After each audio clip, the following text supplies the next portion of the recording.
You have a habit lately of generating some controversy. Just a few short hours ago at the GOP conference, attacking a colleague here, and I'm talking about Majorie Taylor Greene, who called you trash for condemning Islamophobia, and obviously Lauren Boebert's views on this subject. Where does this stand right now? Because you don't often see this in drug party, but where are you on this?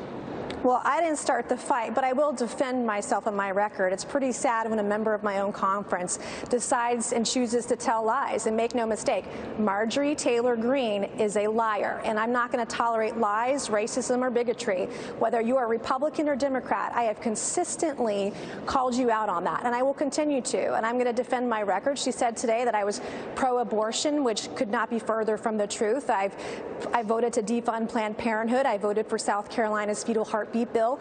There are exceptions in that bill for women who are victims of rape and incest because I put them in there.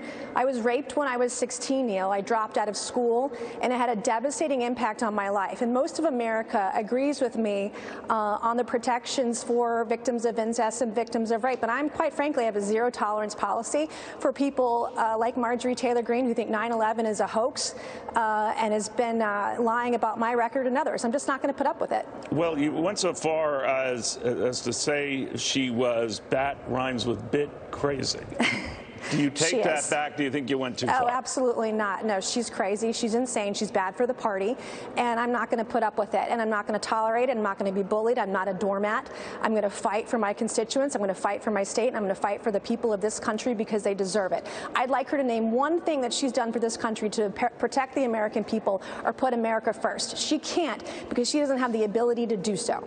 All right. So the reason why I'm asking is her views are representative of a good many in the Republican Party, and I'm wondering whether intentionally or not you opened up or revealed this wound for what it is. It is a pretty gaping one within the Republican Party, and I'm just thinking that if Republicans reclaim the House, maybe the Senate as well, it will become all the more obvious. Does that worry you?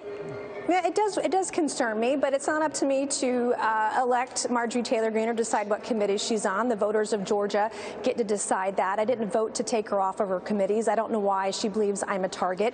I'm going to continue to tell the truth. I'm going to continue to call out members who lie, particularly when they're lying about my record. And I don't care if you have an R or a D by your name. I'm going to stand up for the truth, and I'm going to stand up for my constituents, my state, and my country. End of story. Full stop. All right, so this Islamophobia charge, back and forth, how do you answer that?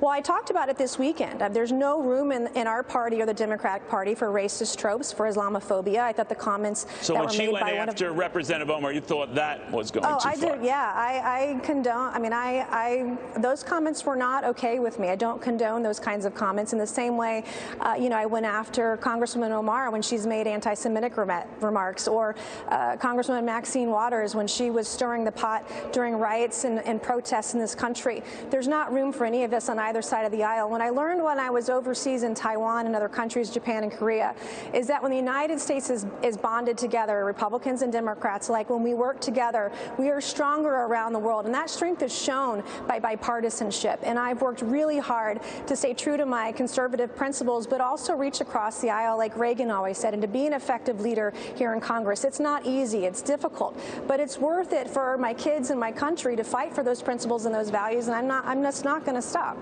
All right. Well, watch it very closely. We might want to clean up the language here, though, Karen. This is a family show we're on here. But well, I used emojis today. I was clean. I was PG rated on Twitter today for the first time in a while. You were indeed. Thank you very much. Great talking to you, Congresswoman. Thank you. Nancy Mace. We have a lot more coming up here as the Dow